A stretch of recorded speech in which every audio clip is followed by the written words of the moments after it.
વિદ્યાર્થી મિત્રો, ધોરણ 9 ની અંદર નવમો પાઠ સમાંતર બાજુ ચતુષ્કોણ અને ત્રિકોણનું ક્ષેત્રફળનો પાઠ આપણે સમજીએ. તમામ દાખલાઓ પૂરા કરેલા છે. હવે સાબિતીના દાખલા બાકી છે, એટલે આપણે સાબિતી સ્ટાર્ટ કરીશું. સ્વાધ્યાય 9.1 આપણે ચાલુ કર્યું છે. એમાં એક દાખલો વિશિષ્ટ પ્રકારનો છે બુક્સનો. જરા સ્ટાર્ટ કરી. દાખલા બધા જ બુક્સના ગણીશું આપણે, પણ આ દાખલો સમજો. એક ખેડૂત પાસે સમાંતર બાજુ ચતુષ્કોણ PQRS આકારનું ખેતર છે. આવું એક ખેતર છે, સબાચો PQRS.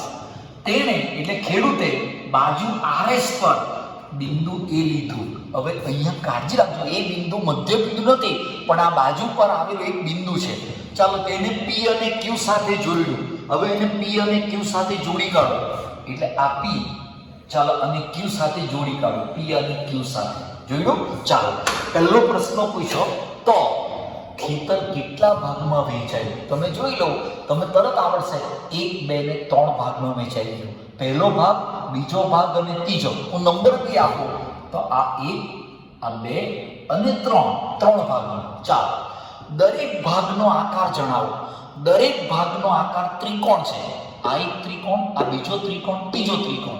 ચાલો, હવે એમ કેવું, ઘઉં અને કઠોળ સમાન ભાગમાં, ચાલો, કે જુદા જુદા ભાગમાં કેવી રીતે વાવી શકાય, આવો પ્રશ્ન પૂછો.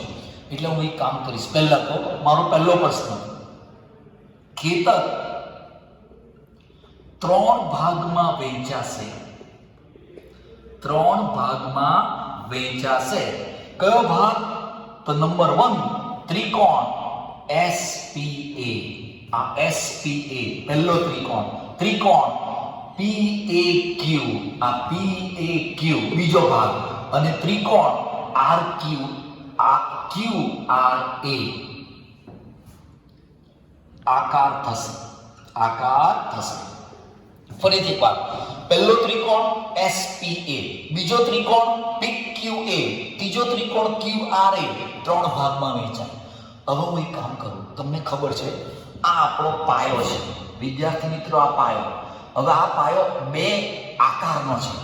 પાયો PQ એ ત્રિકોણનો પણ પાયો, અને એ જ પાયો PQ એ સબાચનો પણ પાયો. હવે આપણે સમજી ગયેલા, સમાંતર બાજુ ચતુષ્કોણમાં સામસામેની બાજુ સમાંતર હોય, એટલે એક જ પાયા ઉપર સમાંતર રેખાની જોડ વચ્ચે બનતા, ચાલો, આ ત્રિકોણનું ક્ષેત્રફળ એ સબાચક કરતા અડધું હશે. માટે area of PQA is equal to 1/2 area of PQRS. એટલે આ ત્રિકોણનું ક્ષેત્રફળ એ સમાંતર બાજુ ચતુષ્કોણ કરતા અડધું હોય. હવે બીજી એક વસ્તુ, આનું પોતાનું અડધું હોય તો આ બેનો સરવાળો પણ અડધો થાય. એટલે કે માટે એરિયા ઓફ, ચાલો જોઈ લેજો બરાબર, PQA is equal to area of SPA વત્તા એરિયા ઓફ QRA. જરાક સમજો. આજે બીજો ત્રિકોણ, એનું ક્ષેત્રફળ કેટલું? તો 1 અને 3 ના સરવાળા જેટલું. તમે ચેક કરો, પહેલો ત્રિકોણ વત્તા બીજો ત્રિકોણ વત્તા ત્રીજો, એટલે આખા 3 ત્રિકોણના ક્ષેત્રફળનો સરવાળો એટલે ચતુષ્કોણનું ક્ષેત્રફળ. પણ બીજા ત્રિકોણનું ક્ષેત્રફળ એ ચતુષ્કોણ કરતા અડધું છે. એટલે બીજા ત્રિકોણનું ક્ષેત્રફળ એ 1 અને 3 ના સરવાળા જેટલું. એટલે અહીં સમજો કે અહીં જો નંબર 1 પહેલું કે ત્રિકોણ PQA માં ઘઉંનું વાવેતર થાય, તો ત્રિકોણ SPA અને ત્રિકોણ QRA માં કઠોળનું વાવેતર થશે. એટલે આ બેમાં કઠોળ, તો બોલો આમાં ઘઉં. એ જ પ્રમાણે જો ત્રિકોણ, ચાલો હવે હું એક કામ કરું, આની અંદર હું કઠોળ વાવું.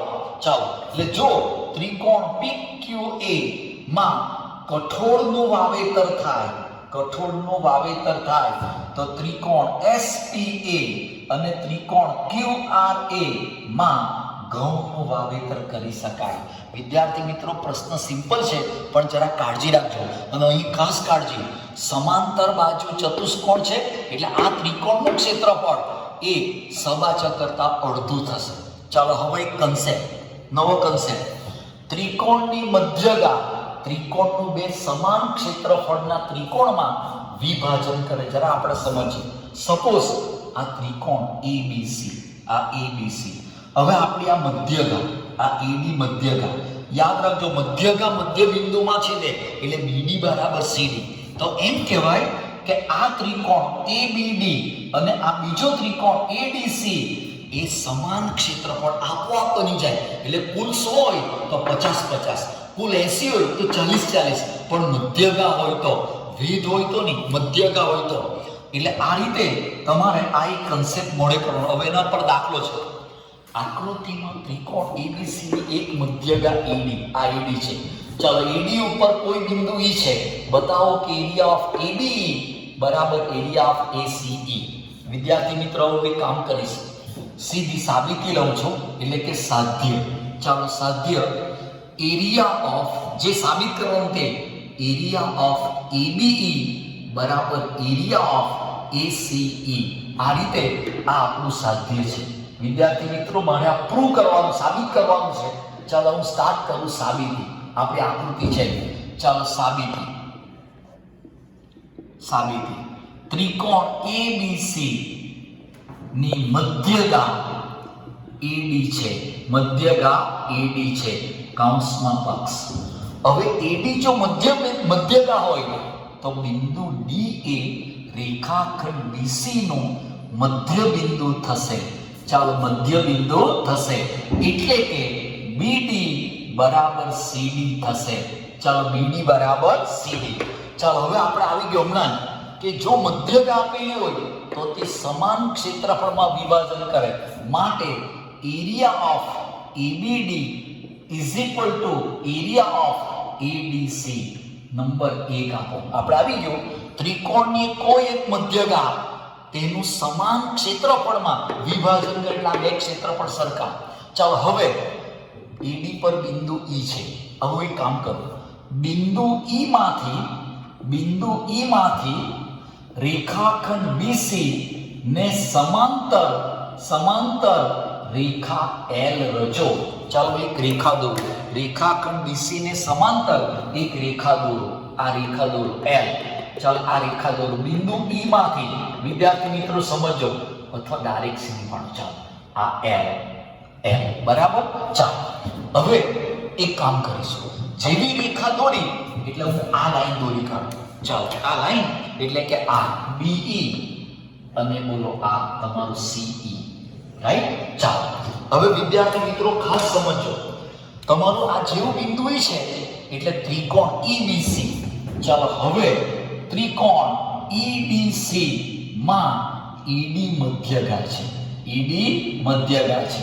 જેમ ED મધ્યગા હતી તો ED મધ્યગા છે. હવે ED મધ્યગા એટલે આ બંને ત્રિકોણના ક્ષેત્રફળ સરખા.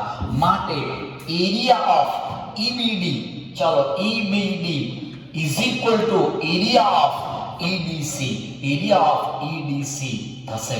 અને અમે નંબર 2 આપો. ચાલો હું એક કામ કરું, પરિણામ 1 અને 2 નો તફાવત લેતા એટલે બાદબાકી લેતા. પરિણામ 1 માંથી બીજું બાદ કરો એટલે એરિયા ઓફ ABD, ચાલો ABD minus area of EBD, ચાલો is equal to area of ADC minus area of EDC.